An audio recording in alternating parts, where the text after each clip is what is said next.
చూడండి నేను పెరుగు తోడేశాను. ఇది శిల్పరామమ్మ మా ఫ్రెండ్ గిఫ్ట్ ఇచ్చింది అన్నాను కదా, అదనమాట. మంచిగా తోడుకుంటుంది, టేస్ట్ కూడా బాగుంటుంది. ఇప్పుడు వేడి తగ్గాలంటే, ఇప్పుడు మనకు సమ్మర్కైనా ఎండలు కొడుతున్నాయి కదా, వేడి తగ్గాలంటే ఇట్లా పెరుగులో ఒక స్పూన్ పెరుగు తీసుకోనండి, తగినంత చక్కెర తీసుకొని ఇలా స్పూన్తో ఇలా అనుకొని వాటర్ పోసుకొని తాగాలండి. వేడి తీసేస్తుంది అనమాట పెరుగులో చక్కెర వేసుకొని తాగితే.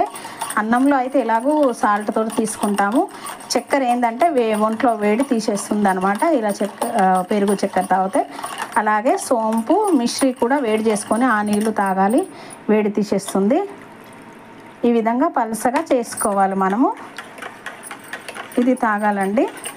వేడి తీసేసేవి చాలా ఉన్నాయన్నమాట, మనకు ఎన్నో రకాలుగా చేసుకోవచ్చు. ప్రజెంట్ అయితే నేను ఇది చూపిస్తున్నాను. ఇది ఉంది కదండి, ఇది తాగాలి.